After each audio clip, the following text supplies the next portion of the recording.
Welcome to all of you who are watching us live, as well as those of you who are going to watch the recording after this. So now I'll just welcome our Minister of Science, Energy and Technology to bring his keynote address. Master of Ceremonies, Mrs. Teresa Turner-Jones, the IDB Country Rep, Mr. Michael Gantos, President and CEO of JPS, Mr. Ramsey MacDonald, Deputy Chairman, JPS Foundation, panelists, ladies and gentlemen. Today is a great day for Jamaica. Today we plug into a dynamic and revolutionary industry, charting our way to electric vehicle readiness for a new Jamaica. I'm truly heartened to join this virtual public forum, which is a part of the Building a Sustainable Electric Mobility Ecosystem for Inclusion and Access project being led by the JPS Foundation and the Inter-American Development Bank, the IDB Lab. Ladies and gentlemen, the search is on to find clean, environmentally friendly, efficient, and sustainable energy solutions to power lifestyles in an increasingly fast-paced and connected world.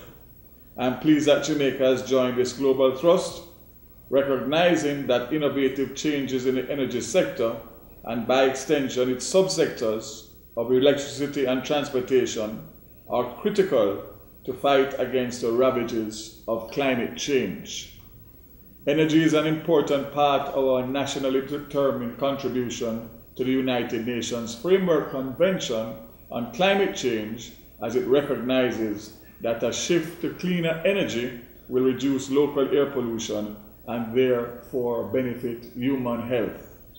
In a country where the road and rail transportation has consistently accounted for more than 30% of the petroleum consumed, greater effort must be made to diversify our vehicle offerings while reducing our carbon footprint and dependence on imported fuels. The IDB states that if Jamaica's internal combustion engine vehicles fleet continues growing at the current pace, it will undermine all the gains being made to reduce oil consumption via energy efficiency and fuel diversification. E-mobility is a part of the bigger picture of building resilience, capacity, and sustainability in this country, and we have made steady progress in our development and policy approach. As you are aware, the IDB is supporting 2 of 3 phases of the Jamaica Electric Mobility Program now in progress: the Strategic Framework and the Fleet Assessment and Feasibility Study. The 3-year-old United Nations Development Program Global Environmental Fund project will also support sustainable transportation through electric mobility. These initiatives will form the groundwork for the 3rd phase, which includes the development of the e-mobility policy and the full implementation of e-mobility in Jamaica. We are making bold and strategic decisions pertaining to the e-mobility scenario that Jamaica will adopt. E-mobility is a significant part of the creation of a modern energy sector in the new Jamaica. Combined with renewable generation, e-mobility has arisen as one of the technological solutions with the most potential to reduce fossil fuel dependency within the transportation sector and to promote renewable energy resources penetration within the natural energy mix. E-mobility is therefore a key driver in the local and regional decarbonization and energy transition plans. In 2020, Jamaica hosted for the first time a high-level e-mobility stakeholder consultation in January and the 4th Energy and Climate Partnership of the Americas ministerial meeting in February. E-mobility was a significant aspect of these international and hemispheric discussions, and both of these events deepened our collaborations with regional member states, development partners, and other stakeholders. These 2 events and the relationships which emerged from them further cemented Jamaica's place in the e-mobility sphere and propelled us further in our efforts. As a government, We are cognizant that electric vehicles are the future, and many global automakers have already begun ramping up their production. According to Bloomberg News Energy Forecast, by 2022, over 500 different EV models will be available globally, and over half of the passenger vehicles sold will be electric by 2040. We must move quickly in creating the legislative framework and necessary physical infrastructure. As we move forward with the legislation, the necessary infrastructure is also being built out.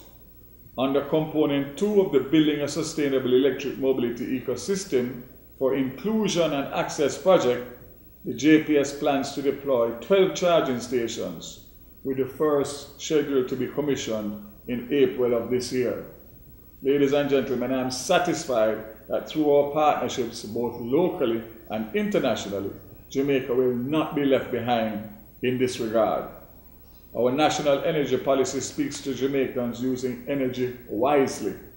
I believe that the provision of electric vehicles will lead to greater efficiency in our energy and transportation sectors.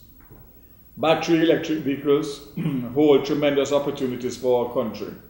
Not only do they replace the use of petroleum in transport, they also increase our citizens' participation in the energy sector. Many Jamaicans already have renewable energy generating capacity through their net billing arrangements, and adding battery charging capabilities to these systems will further strengthen their participation in the sector.